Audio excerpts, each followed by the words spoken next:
My name is Sarah Williams. I am 34 years old. The night I gave birth to my daughter, my husband looked at her and divorced me. Take your mistake and leave, he said. I walked out with my newborn in my arms and never looked back. For 20 years, I raised her alone. Last week, he came back into our lives. But this time, he was lying in a hospital bed dying. And what my daughter did next shocked everyone. Before I reveal how it all ended, take a moment to like the video, subscribe to the channel, and tell me your country in the comments. Now, let's begin. The hospital room smelled like medicine and silence. I was lying on the bed, completely exhausted, my body still shaking from the pain I had just gone through.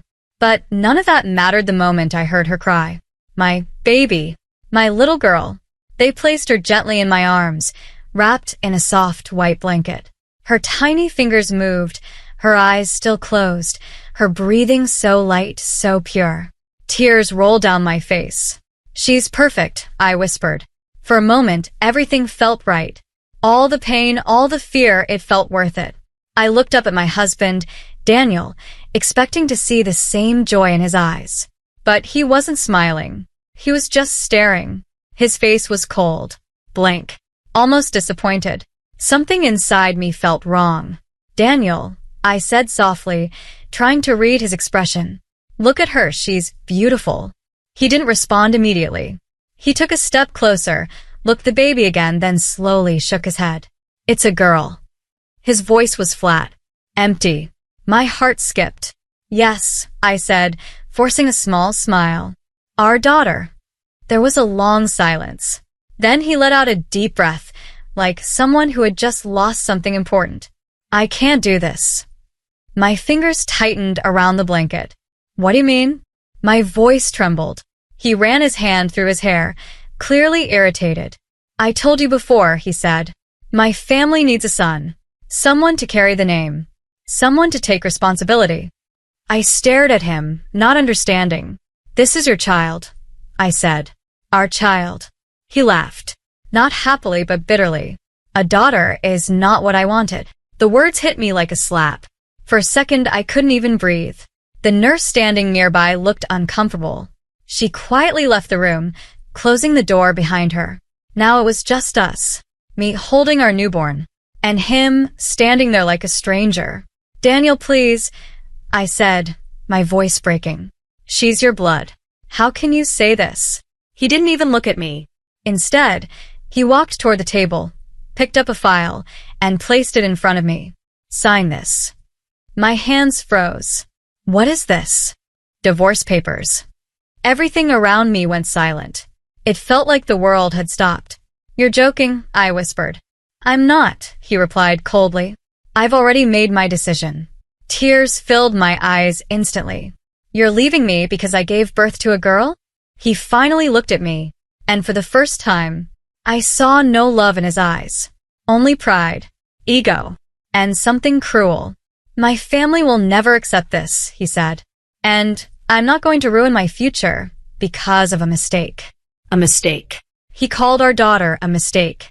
My whole body started shaking. I held her closer to my chest, protecting her like the world had suddenly turned dangerous. She's not a mistake, I said, my voice now stronger. She's your child. I don't want this child, he replied immediately. Those words, they broke something inside me forever. He stepped closer, his voice lower now, colder. Take your mistake and leave. Tears rolled down my face, but I didn't look away. I stared at him, trying to find even a small piece of the man I once loved. But he was gone. Or maybe he was never there. You're serious, I whispered. He didn't answer. He just stood there, waiting for me to sign. For a moment, I thought about begging. I thought about asking him to stay, for my daughter's sake. But then I looked down at her tiny face, so innocent, so helpless, and I realized something. If I begged this man to stay, what kind of life would she have? A life where she is unwanted? A life where she is treated like a burden? No. I couldn't do that to her. Slowly, with trembling hands, I picked up the pen. My vision was blurry because of tears, but I signed it. Each letter felt like I was cutting away a part of my life. When I was done, I pushed the papers back toward him. He picked them up without hesitation. No emotion. No regret. Nothing. Good, he said. That was it. No goodbye. No apology. No last look at his daughter. He turned around and walked out of the room. Just like that. The door closed behind him, and my life changed forever. That night, I left the hospital alone. No husband. No family waiting outside. Just me and my newborn daughter in my arms. It was cold outside. The street lights flickered. Cars passed by, people moving on with their lives, unaware that mine had just been destroyed. I had nowhere to go. No plan. No money. Nothing. But I looked down at her, and she looked back at me. For the first time, her tiny eyes opened slightly. And, in that moment, I made a promise. I will never let you feel unwanted. I whispered. I will give you everything, even if I have nothing. Tears rolled down my face again. But this time, they weren't just from pain. They were from determination. The next few years were the hardest of my life. I worked everywhere I could. Small schools, tuition centers, cleaning jobs, anything. Some days, I didn't even eat properly. But I made sure she did.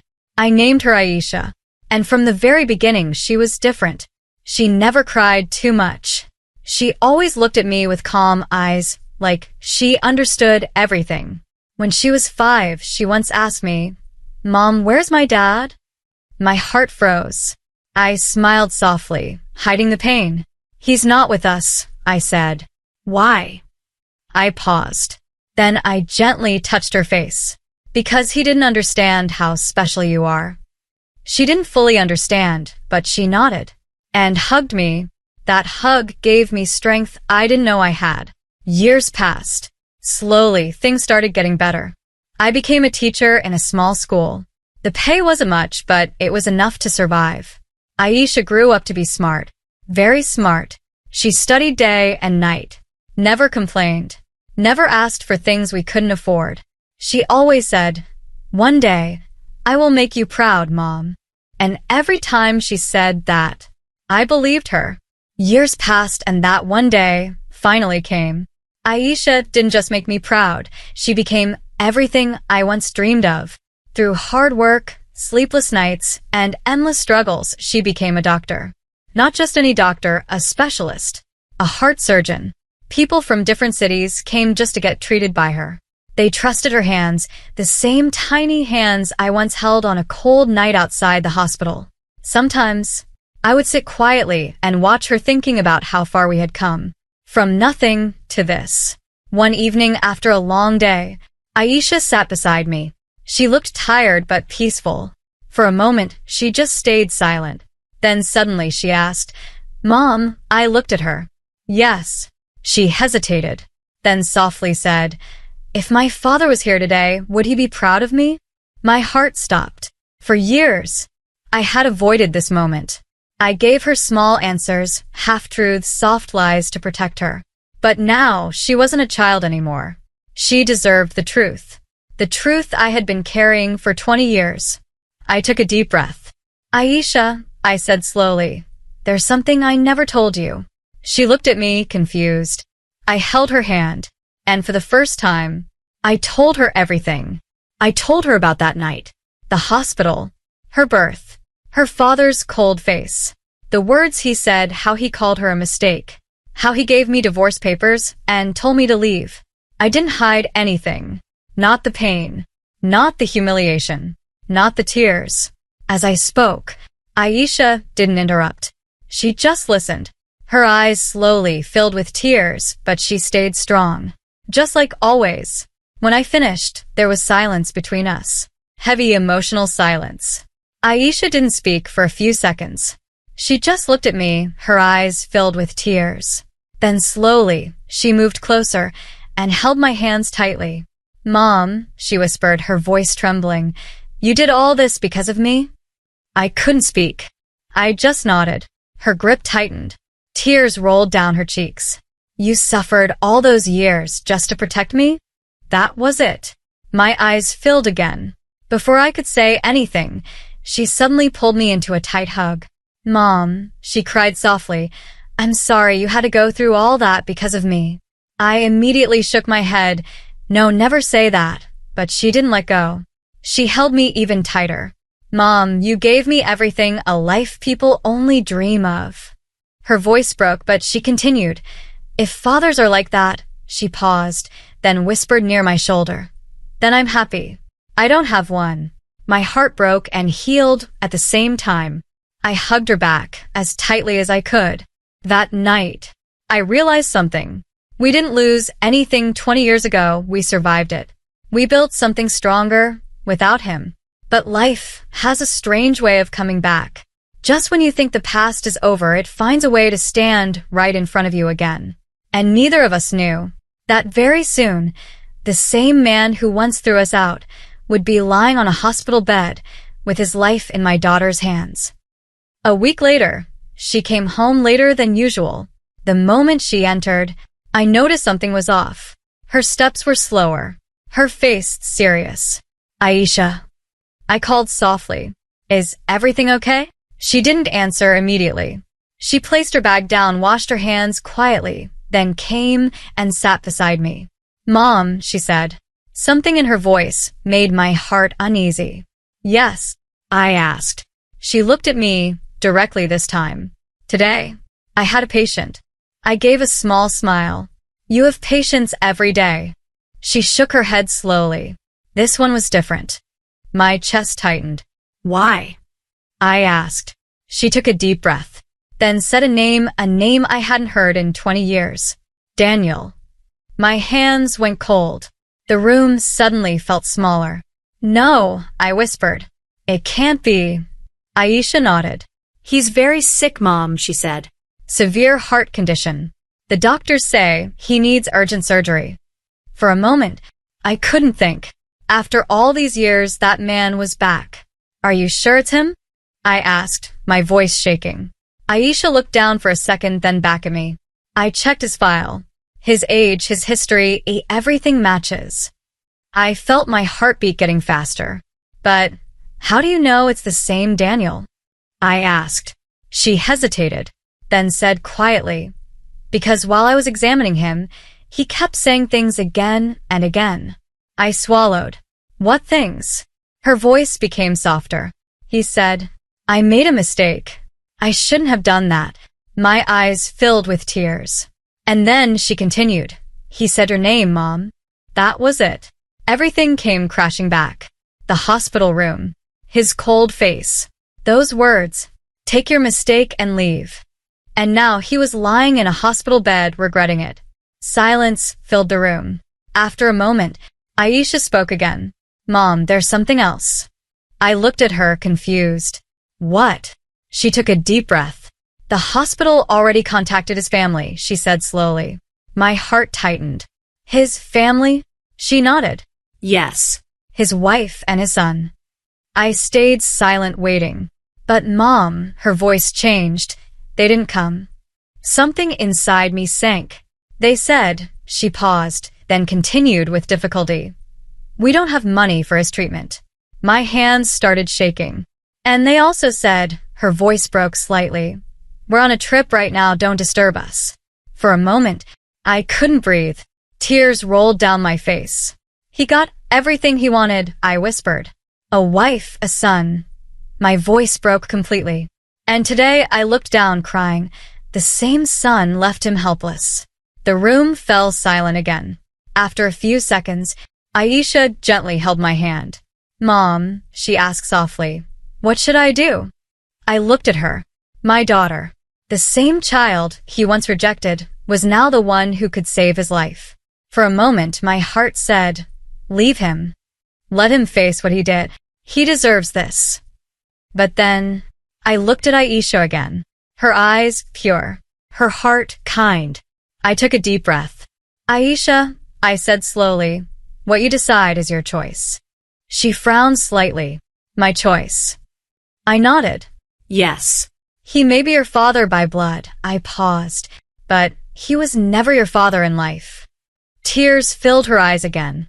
I won't tell you to save him, I continued, and I won't tell you to leave him. I held her hand tighter. But whatever you do, do it as a doctor. She looked at me carefully. Not for him, I said, but for yourself. Aisha stayed silent for a long moment. Then she slowly nodded. That night, neither of us slept properly. The past had returned. And this time it wasn't just a memory. It was standing at our door. The next day, Aisha went to the hospital early. The operation was risky. Very risky. The doctors had already said, chances are low. But Aisha was different. When she entered the hospital room, Daniel was lying on the bed. Weak, pale. Completely different from the man I remembered. His eyes were half open, his breathing slow. Aisha stood there for a moment just looking at him. This was the man who once threw her out of his life before she could even open her eyes. Now his life was in her hands. She walked closer, checked his reports, adjusted the machines. Professional. Calm. Like always. Daniel slowly opened his eyes. He looked at her, trying to focus. Doctor, he whispered weakly. Aisha didn't respond emotionally, just nodded slightly. Don't worry, she said calmly. We'll do everything we can. He looked at her face carefully, as if trying to recognize something. But he couldn't. Years had passed. Time had changed everything. Still something in his eyes showed fear, regret, pain. Doctor, he said again, his voice shaking, I made a lot of mistakes in my life. Aisha paused, but didn't say anything. I hurt people, he continued, people who didn't deserve it. Her fingers tightened slightly, but her face remained calm. If I get another chance, he whispered, I just want to say sorry to them. Aisha looked at him for a long moment, then softly said, focus on getting better first. He nodded weakly. Aisha turned away, but something inside her had already changed. This was no longer just a patient. This was her past, her pain, her story. And now she had to decide what kind of person she wanted to be. The day of the surgery arrived. The hospital felt colder than usual. Even the air felt heavy. I was sitting outside the operation theater, my hands tightly held together. My heart was restless. For 20 years, I had lived without that man. I had learned to survive without needing him. But today, his life was in my daughter's hands. Aisha walked past me in her surgical uniform, calm, focused, but I could see it in her eyes. This wasn't just another surgery. I stood up. Aisha, I called softly. She stopped, turned toward me. For a moment, neither of us spoke. Then I walked closer and gently placed my hand on her head. No matter what happens, I said, I'm proud of you. Her eyes filled with emotion, but she controlled herself. I'll do my best, Mom, she whispered. And then she walked into the operation theater. The doors closed, and the wait began. Every second felt like a minute. Every minute felt like an hour. I sat there thinking about everything. That night, when I left the hospital with her in my arms. The cold streets, the hunger, the struggle. And now the same hospital, the same kind of room, but everything had changed. After a few hours, the red light outside the operation theater finally turned off. My heart started beating faster. The doors opened. Aisha stepped out, her face covered with a mask, her eyes tired. I stood up immediately. How is he? I asked. She removed her mask slowly, took a deep breath. The surgery was successful. My eyes filled with tears, not for him, but for her. She did it. A few hours later, Daniel regained consciousness. I didn't want to go inside, but Aisha looked at me and said, "Come with me." We both walked into the room. He was lying on the bed, weak but alive. The moment his eyes fell on me, they widened. For a few seconds, he just stared, as if he couldn't believe what he was seeing. "You," he whispered. His eyes filled with tears instantly.